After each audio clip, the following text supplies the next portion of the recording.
Hi everybody, Joan again. This is for Sun Lakes Garden Club, and I'm here on site with Emery at Creme de la Ba Farm. We're here in Chandler. Who would guess that this is right here in Chandler? Oh my gosh. I'm so delighted that we have the opportunity to interview you, Tara, and we would love to hear your story. It's a pretty interesting story that how this all came about, and we would love to hear about that. So take it away, Tara. Well, I'm Tara Emery. This is Creme de la Ba Farm. Am I too quiet? This is Tara Emery. This is Creme de la Ba Farm. My husband and I own this little farm. I am a sustainable agriculture major at Mesa Community College, and I've also gone through the Master Gardener program years ago. I've gone through Greg Peterson's Train the Trainer program, and also his Urban Farmer Boot Camp. That was a lot of fun. I'm also a host farmer for an organization called Woof USA. It is an educational and cultural exchange where people who want to learn about organic farming and permaculture and sustainability, they can join Woof USA, and that's how they find the farms. They can come and live on a farm and help the farmer and learn hands-on, and that way the farmers, we get the help we need, and they get to learn, and they get free room and board. They get a comfortable bedroom to sleep in and all their meals, and it's a lot of fun. We've hosted over 300 woofers in the past 6.5 years since we started doing this. So how this little business came about, in 1971. Excuse me, Tara. We have so much music in the background, and it's wonderful. I think you're going to have to speak up a little louder. I just want everybody to hear that. This is wonderful. Yeah, I have a quiet voice too. So I'll try to be loud enough here. So in 1971, my mom and dad bought a 10-acre parcel here. And back then, it was just farm fields for miles and miles. You could see the horizon all around here. And my father built this house. It took him about 10 years because we were pretty tight on money. So I grew up in this house here under construction. I lived here until I got married.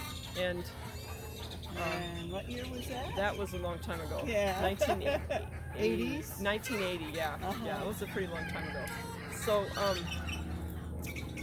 when we moved out here, it was mom and dad and us 4 children. We were in a little camp trailer, and we just got up when the sun came up. We went to bed when the sun went down. We took our baths in a little metal wash tub out in the yard. We even did the laundry in the wash tub. So I had a lot of fun. I was playing with the frogs in the ditch and playing in the fields and everything.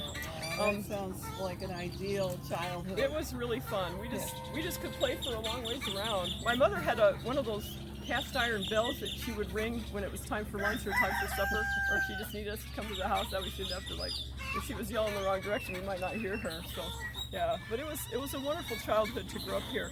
And then when I was in my early 20s, my mom and dad sold the place. They kept a couple acres in the back, but they sold all the rest of it. And at that time, I was not able to purchase it. And I was just heartbroken because I was just really sad. But God knows the desires of your heart. About 18 years later, my husband and I were able to purchase this farm back from the same people that had bought it from my folks. So we've been back here now for 18 years, and I was able to finish raising 6 of my 7 children here. But I wanted to be out in the country to be able to raise a lot of our own food for our children.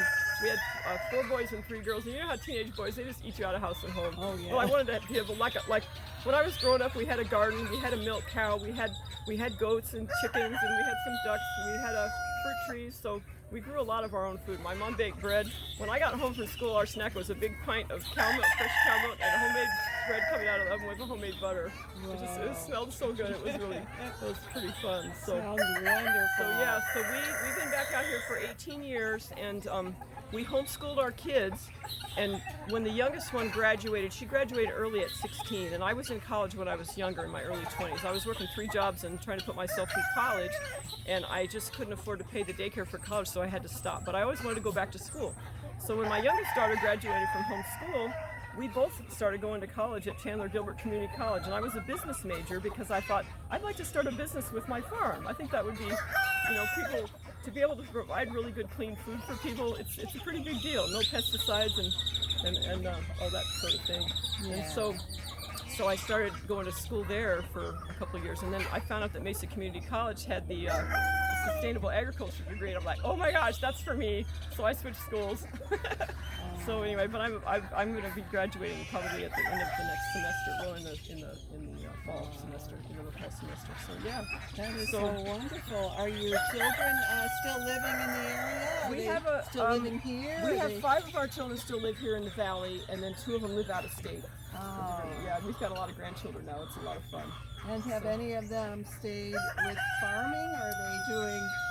I know they're probably following their own hearts, right? They are. They're either in school, or they're starting their own families and that sort of thing. It's kind of funny. Another reason why I wanted to have a farm was because I wanted to teach my children work ethic, and they did learn work ethic, but they're tired of it. Yeah, but they definitely got work ethic.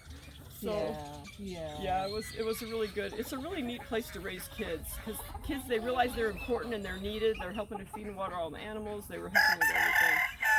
It is a lot of fun. So I about a year and a half ago, I got my cottage license to be able to start a bakery here at the farm, and now I'm in 3 farmers markets. I'm in the Power Ranch Market, which is on the 1st and 3rd Wednesday evening from 5 to 8. I'm at the Sun Lakes Farmers Market on the 1st and 3rd Tuesday from 10 to 1. And I'm also at the Greenhouse Gardens Farmers Market every Saturday from 9 to 12. And that's like 5 minutes from here. It's pretty close. And Tara, is that all year, or is it just certain months? I think the summertime they might not be doing as much. Yeah. And I think Greenhouse Gardens is open most of the year, except for like a couple months when it's really hot and the garden's pretty much petered out.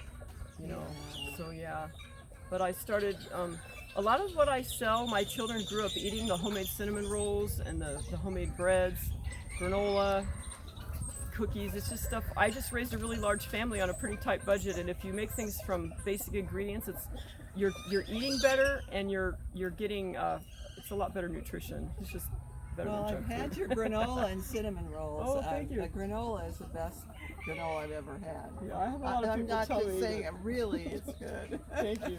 And the cinnamon rolls, but I watch that because I'm always, watching my weight, but it's a great splurge. Yeah, that's pretty good stuff, so people really enjoy it. And so with my bakery, I use as many organic ingredients as I can possibly source. So most everything is mostly organic. We use eggs and milk from the farm. We have the butter, the flour, the sugar. All that stuff is organic, and fruits and vegetables are organic. Whatever I can grow here and put into the things, we like the homemade zucchini bread has our zucchini in it and things like that. So I use the zest from my tree right here for the orange cranberry cookies and the orange scones. They're pretty tasty. So at the market, what I offer, I have 4 different kinds of sourdough bread. We have a plain sourdough, Kalamata olive sourdough. We have an herb sourdough. We have a jalapeno cheddar sourdough. We have a white sandwich bread, a honey wheat bread. We have cinnamon swirl bread and cinnamon swirl raisin bread, which is one of my favorites. We have several different kinds of cookies. We have granola, the cinnamon rolls. We have lots of little breads, different types of like zucchini bread, pumpkin bread, banana bread, cranberry apple bread, chocolate bread. And some of those will have nuts or no nuts or chocolate chips and things like that. We have the fresh eggs from the chickens. I'm going to be bringing turkey eggs pretty soon. And some of the markets I bring duck eggs too. And quail, we're going to be getting quail again soon too. So that'll be those little cute little eggs like that. I used to snack on the little quail eggs at school. I'd hard boil them and take them for my lunch at school. It was really handy at college. You're there studying late and you've got a little good protein snack, So yeah. Is there a variation in flavor of those eggs, or do they taste the same? People tell me that they are the best eggs that they have ever tasted. People are telling me about that, about the bread, about the cakes. It's wild. I'm really just so is. privileged that everybody just loves they just go crazy over everything. It's really fun. It's really fun. It's so rewarding. I think one of my favorite things about being a farmer is being at the market and being able to say hello and interact with all the people that come. And they're so appreciative of everything I make. It's pretty fun. So I make different cakes, like pineapple upside down cake, German chocolate cake, carrot cake, and I forgot the other one. There's another one. Texas sheet cake. That's another one. Oh my Yeah, gosh, yeah. that's So they're. my favorite. Oh, and I can't forget this. I make homemade goat's milk fudge too. Several flavors of that: bacon, chocolate, pecan, walnut, cranberry almond, Rocky Road. So, Oh my god. yeah, I have had some requests for some new ones. I'm gonna try to come up with too. Yeah, So, yeah. yeah. So, can you tell us about, you said you're also a master gardener. Can you tell us a little bit about that? Well, I went through the program what you years grow ago. here? Yeah, so in the garden we grow a variety of greens, and like carrots and spinach, lettuce, collards, rainbow chard, regular chard. I'm probably not going to remember everything, but kind of a variety of vegetables. Right now we don't have a lot in. With the COVID situation, we haven't had as many volunteers. In the last year we probably had 8 volunteers instead of like 30. So, you know, going to school, it's kind of hard to get all the everything planted. So right now I've really only got 1 bed planted. My garden areas are pretty small here on the farm. So I was thinking about expanding out in the back corner of the pasture.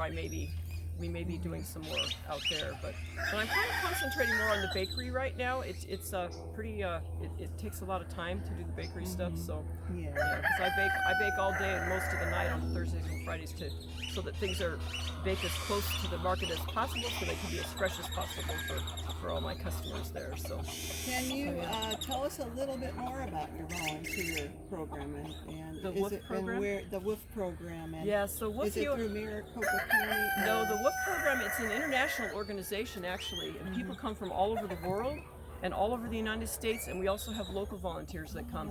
And sometimes they'll come and help for a weekend or a week or two or a couple months.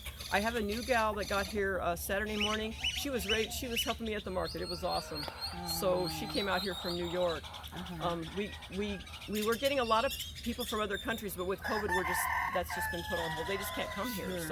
So yeah, but it's a lot of fun. It's a lot of fun. And if they're from somewhere else, they can live here Yes, too? they live here, yeah. Some of the local people will come in and help for an afternoon. Like I've got 2 people that come in a couple days a week for 2 hours, you know, and they really enjoy being around the goats and helping with the garden and that type of thing, and helping gather eggs and feeding water the chickens and that type So of they thing. don't necessarily have to be with the WOOF program to No, I do volunteer. allow other people to come here and Yeah. help, you know, if they'd like to come. Wonderful. Yeah, but the woofers, they'll help me bake in the kitchen when, you know, during different times and that sort of thing. That's wonderful. But we have, go ahead. I just wondered that you're saying you grow your own vegetables. Do you grow flowers as well, or I've just mostly grown vegetables? not very many yet. I like bulbs. Like irises are my favorite flower, but I don't have any of those right now. I like irises and daffodils and narcissus. Yeah. Cosmos is an edible flower that I like to grow, and zinnias, and trying to remember what else here. So marigolds are really nice for keeping bugs out of. No? Yeah, I haven't tried that. Yeah. Marigolds are really nice for keeping bugs out of the. Yeah. Narcissus will keep the bugs off your cantaloupe, so that's I was nice. gonna ask So in the you about the summertime, I grow bugs. more melons and zucchini Yeah. and cucumbers. Those Armenian cucumbers, I love those. They're huge. And you Yeah. can make a salad with just cucumbers and the Armenian cucumbers and the tomatoes, and put some Italian dressing, and you're good to go. Yeah. You know. But I like to make a quiche with my homemade spinach. I make a really nice homemade quiche. It was a recipe a lady shared with me. We had a brand new baby, and she brought this over for a meal, and it was so good. And she was kind enough to share her recipe. So we've been eating that for years and years, probably almost 30 years now. It's great to hear that you're an organic. Everything's organic. Yeah, we're organic. We're not certified organic because that costs thousands of dollars that I don't have. But we don't use any pesticide, herbicide, fungicide. We don't use any commercial chemical fertilizers or anything like that. So for the garden, we fertilize with the goat manure and composted chicken manure, and we make compost also. I'll mix leaves in the garden because we've got all these lovely trees that drop their leaves in the winter time and that sort of thing. So yeah, this year for the first time I actually bought some organic soil that was kind of stuff that we can kind of mix in a little bit. Great. Yeah, it was something I was trying to Yeah, get a little soil more is soil a big issue here. Soil is a big deal. Yeah, the quality of your food, the soil is it's the most important thing, I think. It is.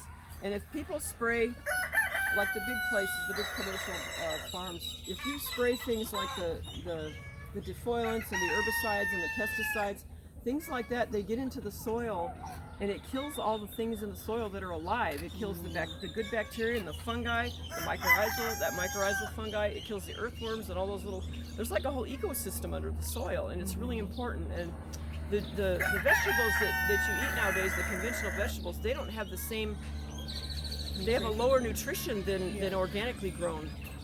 Because the mycorrhizal fungi, it's kind of like a little network under the soil. It kind of looks like spider webs.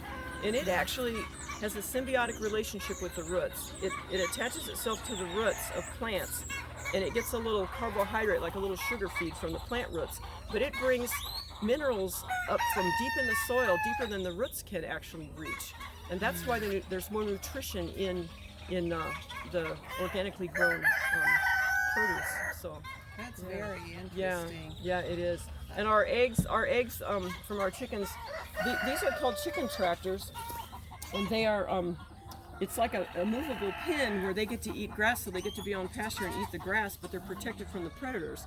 We lost 37 chickens to an owl before I figured out what was going on. Yeah, but coyotes will come, owls will come, and the hawks too. They'll kill. Yeah, they will. They like baby goats and everything. And we get those giant owls here. Yeah, we have great horned owls. I think there's one nesting in that really tall tree right there because I can hear it. The last 2 days I've been hearing it up there. Like, I know he's there. I just can't see him. Just watching. Yeah, but they'll be up on the pole. And I thought, oh great, a great horned owl. And I'm like, oh, he's looking at my chickens. So yeah. You know, we get a lot of questions on what to do with aphids. Do you have, like, what's an organic? Do you have any? I spray them off with a hose. I spray aphids off with a hose. The other thing I buy is it's an organic soap called Dr. Brahm's Organic. I think it's like a hemp soap. Oh, okay. Yeah, and you can mix that with water and you can spray that on. That. Yeah. So, and then the other thing I do organically is powdery mildew. You can treat by mixing milk with water and spraying it. I'll remove all, like say it gets on my rainbow chard. I will pick off all the leaves that have the problem, and I will spray the leaves that are left with the milk solution, and I'll spray it like for 3 days straight, and then I'll just spray it like every 3 days for a bit. Oh, and it's totally organic. And we've got milk because I have milk goats and I have a cow, so it's just wonderful that, and actually one of my woofers figured that out, because I was like, there's got to be some way to keep this organic. I have no idea what to do. And he found it. So that is so so that's what we do. Yeah. Wow. The way we control mosquitoes here is I got the Gambicio, I think it's pronounced Gambicio mosquito eating fish. It might be Gambicio. I'm not sure about the pronunciation for that. But they look like little minnows. The females are about 2 inches and the males are about 1 inch long. But when the mosquitoes come and lay eggs in the water, they just eat the larva. The fish eat the larva. And years ago, when we were milking the goats, the mosquitoes would be on their legs and our arms and all over the udders, like a 1/4 inch apart. Mm-hmm. And we bought those. I got the fish from Vector Control in Phoenix for free, because you can make an appointment and go down there and pick some up. Mm-hmm. And I put them in the water troughs, because we've got big water troughs with automatic floats on them. And I put the fish in there, and it dropped the mosquito population on my farm 95% with no pesticides. So I love to find things like that. It's wonderful. It's wonderful, really cool. So a lot of the organic farming is about what you're not doing, like you're not spraying pesticides and herbicides and fungicides, and you're not using the commercial fertilizers and things like that. You just use natural fertilizers, like people have been doing for thousands and thousands and thousands of years. Ever since people, like 10,000 years, I think, people have been, growing things and using animal fertilizer, So So maybe you could tell us a little. You've got all kinds of farm animals. We Can do. you We tell have us a milk. about what you have here? Yeah, we have a milk cow that's for our personal use, and we're raising up a calf. We raise our own beef. We raise our own pork. We raise our own chicken for our family and for our woofers too. Well, it's just my husband and I here now. Our kids are, like I said, they're all grown and gone now. Yeah. So, and then I have about 80 goats right now, and we have. I'm not sure how many chickens I have. I think it's 150 to 200, something like that. And then when more goats have babies and we have a lot of milk, because we're going to be just drowning in milk here pretty soon, I will buy a couple pigs, and then we'll raise a pig for pork. And I'll usually get 2. I get one for a friend and one for us. If you have 2 pigs, they're both worried about the other guy getting more to eat. And they get in there and they eat really well and they fatten up really nicely. They love the milk. They'll just drink as much milk as they can possibly drink. Do you sell your own milk as well, or is that like I'm a not whole licensed. different I'm not licensed to you sell have to be milk. licensed, So, no, yeah, no. yeah. I can sell eggs and I can sell all my bakery stuff. Yeah, but I'm not licensed to sell milk. So yeah. But yeah, so like I said, we have a lot of chickens. I have over a dozen rare breeds of chickens. The heritage breed chickens. They're chickens that have been around for a really long time. Some of them were chickens that, like when the settlers first came to the United States, they brought some of these breeds over, like the Plymouth Rocks and stuff. So anyway, but they lay a lot of different colored eggs, which is, my customers love to open up that carton and see chocolate eggs and pink eggs and blue and green and white and light brown and polka dots, and yeah, it's pretty fun. With Easter coming up, you don't even have to dye the eggs. You don't even have to dye the eggs. Different colors in a basket. Yeah. And our eggs are large. A lot of our eggs are pretty big size because our chickens, we keep them for years. Where the big commercial places, I think they have them laying for about a year, and then they're chicken McNuggets after that. But I have some of my chickens are 5 to 10 years old, and they're laying big eggs. Some of them will lay big eggs with the double yolk like that. So wow. Yeah, but they're pretty fun to. But I mean, you can see these chickens. These are silver spangled Hamburgs, and they have polka dots. I love polka dots. So, anyways, but these After are whiting producing. What do you do? Can you still eat the chicken, or no? You could. Is it You could too put them old, in the or- crock pot. Yeah, you can put them in the crock pot? Okay. Yeah, you can do that. You can do that. Yeah. But I have a couple of people that they'll buy my really old hens and then when they're really just, old, they'll buy them. Yeah. So, yeah, but And I got it all probably these. tastes better than what they would get. They at the do. supermarket. Oh my gosh, we raised these white Cornish cross chickens, and we didn't butcher them when we were planning to, and they got really big, and they dressed out at 9 pounds a piece. Oh my It was the word. best tasting chicken I ever ate. Oh my gosh, I was afraid they were going to be tough, but nope. And they love to be here. They would lay around in the shade, in the grass underneath these shade trees during the day. And they eat the bugs, because chickens are great bug control. And they fertilize the grass when they're walking around, and of course in the chicken tractors they fertilize the grass. But they eat all the bugs, and they get to eat weeds, and the egg yolks are dark orange because they get all this beta carotene from the grass and the plants. So yeah, you can really tell the difference in the eggs. I hear that a lot from our I've people. been doing a lot of research about eggs, and I know that they're rich in omegas and all kinds of They nutrition. are. There's more There's beta carotene a lot in of these beta grass-fed eggs. carotene, a lot of nutrition. Yeah. So probably more nutrition than the 99-cent dozen eggs That's that you're going to true. get That's somewhere true. that Yeah, you they've don't actually know done where they're research, from. and they're definitely, there's more nutrition in these type of eggs. So. Yeah. And my chickens, they were all running loose in the whole backyard until the owls and the hawks and coyotes were picking them off, and I'm just like, oh my gosh. Just picking them off. But these fancy chickens, they cost more money, and of course the owls eat the fancy ones. They eat the expensive ones. They have expensive taste. colorful I know ones. they didn't eat the ones that weren't quite as pricey. It was pretty They're funny. gourmet. Yeah, I barely have a gourmet taste. Yeah, that's Oh for sure. my So, gosh. yeah. Has there been any challenges